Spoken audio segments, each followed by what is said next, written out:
Hey guys, Fazzy back here. It is time for episode 36 of our Pittsburgh Penguins franchise mode here in NHL 25. In today's video, we have the second half of the 2033-34 NHL season in what could be our last dance with the Pittsburgh Penguins. You'll see the lineup here. I'm telling you right now, there's going to be some changes for sure. I like how this team is playing, but I think there could be a little bit more that we could get out of these guys. And with us being all in this year, we're definitely going to be making a few trades to say the least. Looking at the defensive core again, it's been kind of on and off. Like a guy like Power, -1 on the year. I expected a little bit more from our top defender. Goaltending has been, pretty good for the most part. About league average, I would say. So let's just jump into it here. We have a lot of simulation to get done, a lot of trades to make, a lot of moves to make. Let's see what'll happen. Jumping into this first game against the Rangers, 3-1 after one. Not a good way to start the episode. Second period, Power adds a goal. In the third, unfortunately, they do shut us out to take this game 2-3. Alright, so not the best way to start an episode out, but it is what it is. Let's go switch out the goalies and let's just continue on here. So Ivan Kovic, you will go back in. And yeah, I think we're ready just to get a good chunk of simulation done. Team sitting very good on the year, sitting 29-12-1. Definitely a lock for the playoffs, but we just have to be competitive when we get there.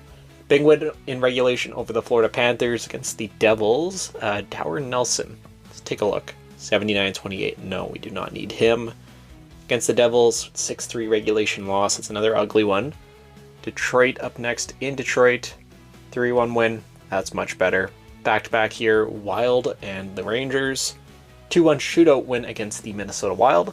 Once again, let's go switch out the goalies. Get everything ready to go here for our second meeting with the New York Rangers of the episode. See if we can get a little bit of revenge against them here in MSG. Game here against the Rangers. Unfortunately, another loss to them. Second in a week? Maybe 2 weeks? I don't even know how far we're in here. But yeah, let's go switch out the goalies and let's continue on. Volkin can go back to the bench. Ivan Kovic is back in his starting net. San Jose Sharks up next. Unfortunately, still below 500 in this universe. See if we can grab 2 points from them, and we do. Chicago in this universe definitely turned it around pretty quick themselves. I guess Connor Bedard had probably a pretty big hand in that. Against Chicago, it's a 3-0 shutout. It's a good team, though. It's not the end of the world. Looks like we have the All-Star break here. So it looks like we were off almost a week. Maybe we had, I don't know, 4 nations or something. Who knows? Lost to the Panthers as we come back from that break. Carolina up next before a back-to-back. Against the Hurricanes, we do win 5-4 in regulation. Utah Hockey Club up next. Utah Mammoth. Lost in regulation. Let's go switch out the goalies before playing the Vegas Golden Knights. At least so far we've had a clean bill of health. Definitely knock on wood on that. And that we can continue with that into the second half, as we were getting pretty beat up earlier last episode. Let's make a change around the defense. Power, Hensler. Those two guys just haven't been able to get it going really this year. Maybe just changing lines mates will help. Do lose to Vegas as well. That one, at least in the shootout, we do grab the 1 point. Let's go switch out the goalies once again. Ivan Kovic back in. And yeah, let's continue on. Nashville up next. Nashville above 500. Look like they probably will be a playoff team of their own. And there we go. Big win over Nashville. Askarov was still there. It's funny. Colorado up next. Another big win against Colorado. 5-1. LA Kings up next. Kings a very good team in this universe. Probably one of the best in the league at this point, honestly. And we beat them. We beat them convincingly, too. Montreal. Can we continue this little streak? 4-0 shutout. Columbus Blue Jackets. Again, I'm just going to keep going if we keep winning. And just as I say that, we do lose, unfortunately. 4-2 loss to the Jackets.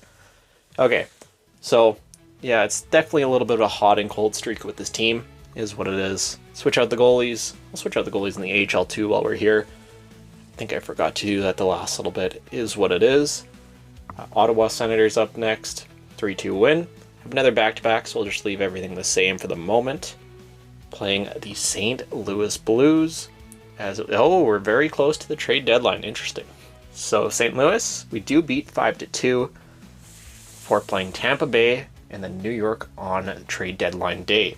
So let's switch out the goalies and let's figure out what we want to do. Let's come up with a little bit of a plan. Okay, so top 6, it's locked in. No one's moving, and we're not adding anything to that. A guy like Patola, I almost guarantee he'll be gone. He'll be the first one I look to trade. Olsen, I think I'll keep him for the 4th line. I know he's had a bad year, but his defensive stats are so good. Let's actually just look at the stat screen here. Probably show a little bit of a better tale of what we should be looking at here. So forward-wise, let's start with that. Martone leading the way. Julian looking good. Like, I don't know. Maybe Armstrong down there? 24 points, 57 games. That's not great. He's definitely not had a good year. Maybe we look to move him defensively. I want to add one defender for sure, just to upgrade on Johansson there, Deschamplain. Get a really good number 5. Goaltending, we should be fine. I don't know. I'm just going to go in there. Let's go see who's available, and then we'll kind of make up our mind. We'll see what moves are available and just go from there. So obviously, we are a buyer. Let's go enter the trade deadline. Who is the big fish this year? Zane Parekh, 91. Look at that trade value. Will Smith, Beckett Seneca, Sandin Pellikka. Ooh, he's having a rough year after leaving us. Definitely bet he doesn't wish he got all that money just to end up getting forced out of Pittsburgh. But let me go figure out some trades. I'll take a look around the NHL, and I will come back to you guys once I do. Alright, so first deal of the day. Like I said, Patola, he has to go at this point. He's not awful, but at this point, the experiment just hasn't worked. We all are also throwing in a 2nd round pick from Florida in exchange for Jordan Gavin. I don't know what happened with Gavin. 1st round pick, 85 overall, and he hasn't played hockey in like 4 or 5 years, or he barely has played. Like, get this guy out of Calgary. He needs to go somewhere. Poor guy needs to just get some ice time. I don't know. Calgary, what do you guys say to this offer? Trade accepted. Second deal of the day is involving that defenseman I wanted to bring in. Very, very good defensive defenseman, Adam Kleber. Former 2nd round pick of Buffalo. He is a pending UFA on a not great Seattle team. I think it makes sense they would probably want to give him up. In exchange for Kalle Johansson, he was a former 1st round pick. He's actually looked not that bad. Again, just for a playoff run, we need a guy with a little bit of a better overall. But yeah, he'll definitely crack Seattle's lineup, and he should be a good player for them. Also throwing in Blumdale. I don't know if he's going to do anything with his career. He might be a bit of a bust, but good prospect anyway, as well as a 2nd round pick. I think it makes sense for a rental trade here, giving up multiple pieces. Seattle, what do you guys say? Also trade accepted. Okay, when it comes to realism, this one might not be up there, but I do have an explanation. So we're looking at moving on from Cruz Armstrong. Armstrong, he's, looked pretty good at times with us. 85 overall, former 1st round pick. He put up 43 points last year. He's probably going to put up, 35-ish this year. He has an okay ceiling as a 2nd, 3rd line player. Very good defensively as well, and is locked up for 2 more years. Also throwing on a 1st for Desmond Silverthorne. Former 7th round pick who has absolutely exploded. 52 points in 61 games. And you may be saying, why would they want to give this guy up? And I totally get that. But if we go to the Chicago cap page here, let me go and show you something. So Silverthorne, after this year, is going to need an extension. He's going to ask for a decent chunk of money. If you go up to Bedard, he's going from $9 million to $19 million. $10 million more. Kurashev's getting a raise. I don't think there's going to be room for Silverthorne, where you can get a guy like Armstrong, who is on a cost-controlled deal and is a pretty good player. Chicago, trade accepted. Bang. So I think that's going to be all I do for the deadline. If there's anything else, I will cut back. The moves have been made. It's up to the guys now if they want to perform. So Gavin and Silverthorne do slide in on the 3rd line. Frondrick there, honestly, pretty good 3rd line center for them. Good defensively all around. Our man Olsen will be on the 4th line now. Again, should be a very good defensive presence. I don't know. Defensively, only change Adam Kleber there, filling in on the 3rd pairing. Just an embarrassment of riches having him there. That's outstanding. And no changes in the net. A couple of pretty good scratch players, Deschamplain and Saleh, can fill in if we need them, if there is any injuries, whatever it may be. But yeah, let's go jump into it. Game against the Rangers at the deadline. 2-1 after 1. after 2. Ooh, they take the 6-2 lead. Not good. So, unfortunately, the Rangers have just had our number this year. At least the last 3 or 4 games, I think we've lost them in regulation every single time. A team that we may end up seeing in the playoffs is not a good sign. Continuing on here, Florida Panthers. That's a 4-1 victory. Love to see that. Back-to-back here with Utah and Dallas. First off, Utah. It's a loss in regulation, 5-3. Let's switch out the goalies. As we get through the stretch here of the last little bit of the season, I don't think I'm going to be switching them out as much. I might just give the lion's share of the starts to Ivan Kovic, but for now we will switch them out. And there you go. 4-2 win against the Dallas Stars. Once again, let's go switch out the goalies, get everything back to how it should be. And yeah, we have, less than 20 games now. Let's just get this stretch done. Let's hopefully win a lot of games, and let's see what is going to happen for the playoffs. St. Louis Blues up next in St. Louis, and Blomqvist, that's a 4-3 win in the shootout. Continuing the road trip here against the Nashville Predators, and Askarov of all people, 4-3 loss in the shootout. Alright, so Boston Bruins up next. We have a little bit of rest in between those 2 games. We do have a back-to-back here as well. 4-2 win against Boston. Yeah, so we are leading the division. Philly's not too far behind. We face them right now. It's a 4-1 loss. Have the Devils here in a home-and-home. First off, in Pittsburgh. Come on, let's start up things off well. We lose in regulation, followed by going to New Jersey. Come on, let's answer in their barn.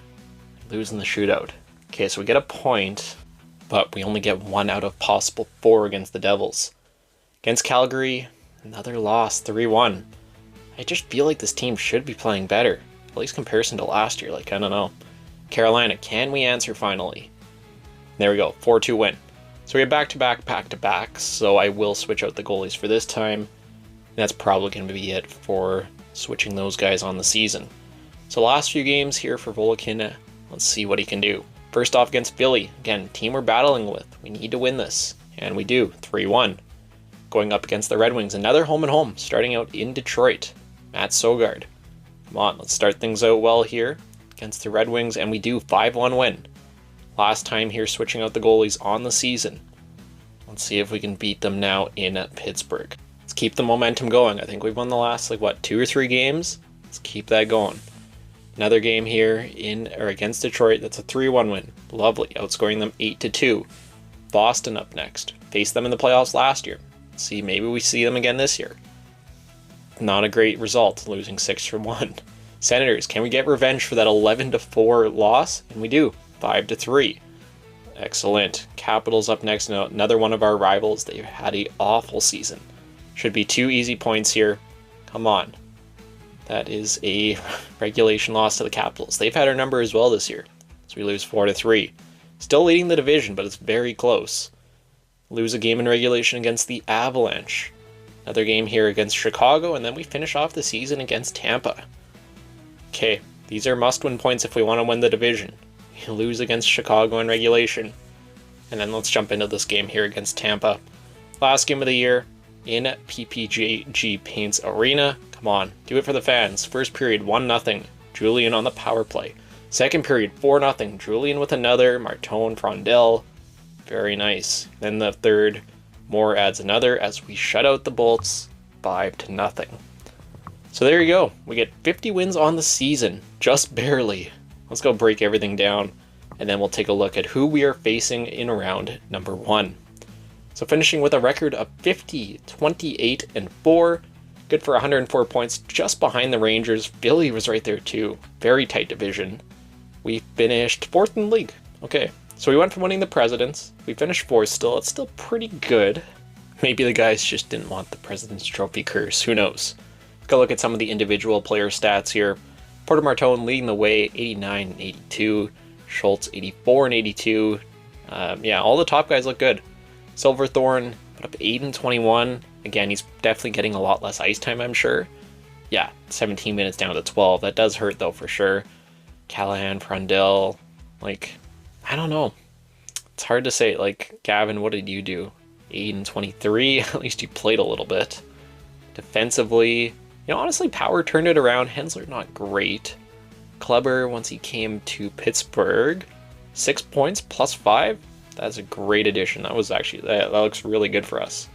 Ivan Kovic, ooh, 899 to 923. Huh, interesting. So not the best goaltending numbers there. I still think obviously we start with Ivan Kovic, but there could be a little bit of a debate for sure. In the postseason, we will be facing in round number 1 the Philadelphia Flyers. How perfect is that?